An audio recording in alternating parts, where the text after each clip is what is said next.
Le Nissan Kick-Play 2025 a beaucoup de plus. Apple CarPlay intégré pour jouer vos tunes préférées, des fonctions avancées de sécurité, un rendement énergétique remarquable, puis même la petite odeur de char neuf qu'on aime tant.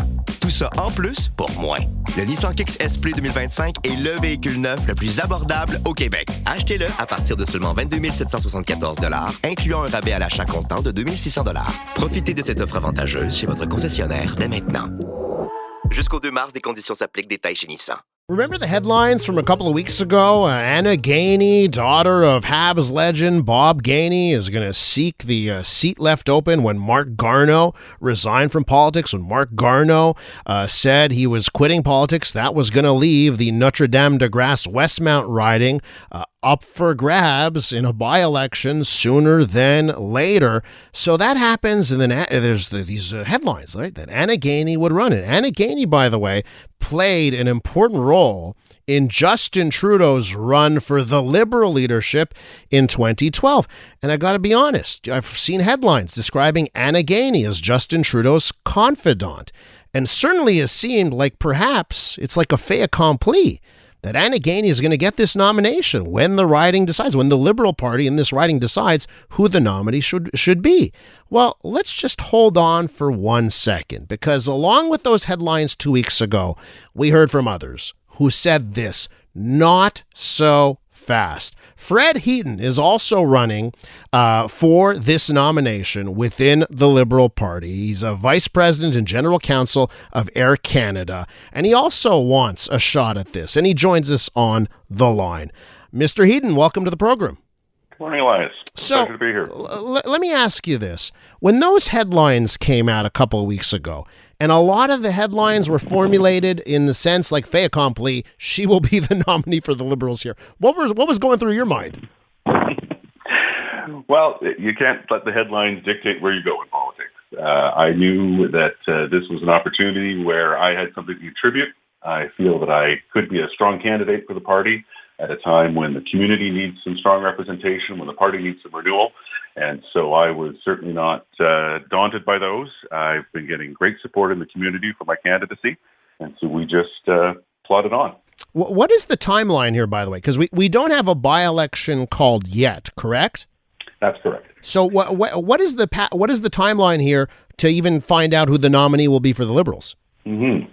Well, the first step, as you say, is to find out who the nominee is. That is typically done in the Liberal Party through a vote of the members of the party who live in the riding.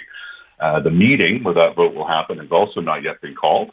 The process, though, for vetting of the candidates is underway. So anybody who was interested needed to file their paperwork last week. And so we're waiting to hear from the Liberal Party offices when they will convene the meeting to choose the candidate. So, I know you said the Liberal Party may be one that needs a bit of a renewal here. What are your thoughts here on the fact that it seems like you've got one candidate that has the Prime Minister's backing, and how going up against that, how do you hope to sway people that you should be the one to get this nomination? Well, I think my message has been resonating, and it's been very encouraging, the support that I've received in the community so far as I've reached out to try to encourage members of the party to support me and members of the community to join the party to support me. I think there is a desire for a continued Liberal government in Ottawa. As we look at the horizon here, in the short term, as you mentioned, we have a by-election, but we're also well on our way to the next general election, where the Liberal Party will be trying to secure a fourth consecutive mandate. That's a pretty unusual thing in our history, but I think at this point it's a very important thing for us to achieve, given the alternatives. And so part of the reason I'm putting my name forward is to contribute my experience in the party, my commitment to Liberal values, but also my experience in the private sector, my experience in the nonprofit sector, my experience working here in the community with different organizations to help develop a platform that is consistent with Liberal values, but responsive to all those changes that have taken place in the world and in our community since 2015. It's very interesting.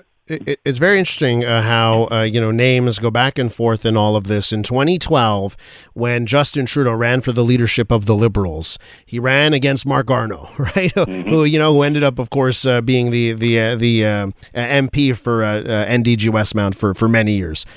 In that race, did you describe yourself as a Trudeau Liberal or a Garneau Liberal? In that race, no, I wasn't particularly involved in either of those camps. I wasn't one that was involved, in fact, in any of the camps on that one. I watched it from the sidelines with great interest, but was a little torn at the time as to which direction we should go. I would hasten to add, though, you've mentioned his name a couple of times, and I think it's a name we can't mention too often right now because we owe him a real debt of gratitude. What Mark Garneau contributed not only as an MP, but of course, previous to that, he was also a public servant and contributed a great deal to our country and our community. And few Canadians have dedicated as much of their career to public service and have contributed in such varied ways. And so we do, as we turn to this next chapter in this riding, it's important to remember and appreciate what he's put forward. Well, I think that's an important note as well. We're with Fred Headon, trying to become the Liberal candidate in the NDG Westmount federal riding. So I guess I want to ask you, when you see yourself politically, would you think that you'd continue in the Mark Garneau type of vein of the type of liberalism that you're a proponent of? Because it does seem to me, even today, that there's a difference between a Trudeau liberal and a Garneau liberal. Well, and I think if you look back at the history of this party, it was a very rich history. You can see there are a number of different kinds of liberals like that. And certainly one of the mentors in my time within the party is somebody named Lloyd Axworthy, going back a few years here. And he certainly gave me a great deal of inspiration to get involved and to stay involved, and showed me what you can accomplish in these roles, which is very much the motivation for seeking office. He showed me what you can do to help the community, what you can do in government to help increase opportunities for those who may not have them as easily accessible as others, what we can do to make sure that we treat our fellow citizens respectfully and help look after basic needs.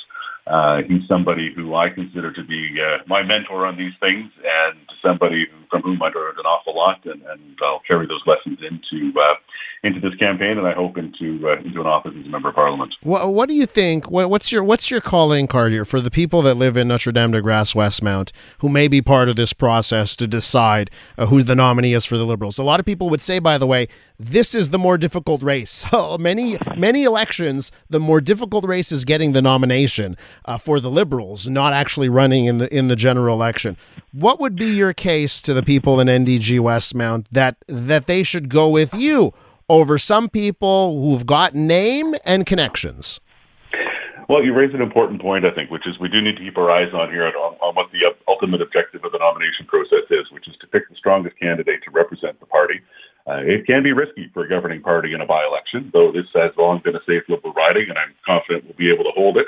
But as I mentioned, going after a fourth mandate in a not-too-distant future is also something that's risky. So I think it's important that we choose a strong candidate, and I think I can present to the electors of this riding somebody who has, through his work, as I mentioned, the private and non-profit sector, demonstrated the ability to bring people together, demonstrated an ability to bring very diverse groups of people together to accomplish some pretty bold things. And I think bold action is what's required on things like housing and cost of living and the greening of our economy. I think I can offer a good understanding of what the needs of this community are through the involvement of myself and my family in this community over the years, through our volunteer activities, through our activities of recreational and social nature. I think I offer some great experience in the form of working in large organizations, working with government to get things done for this riding and make it the kind of place that we can not only be proud as we rightly are today, but also one that can be a bit of an example for other ridings across the country. This is a race, not a coronation? This is absolutely a race and not a coronation, and that's one of the great things about the Liberal Party. It's a very open party. As your listeners may know, there's not even a registration fee at this point. It's free to join. We welcome people who are committed to our mission, our constitution, our values to participate. And in a nomination meeting, every vote counts. So it's certainly a race, not a coronation. Fred Headon is running for the Liberal nomination in NDG Westmount. Mr. Headon, thanks so much for coming on. Thanks for your interest and thanks for your time, Elias.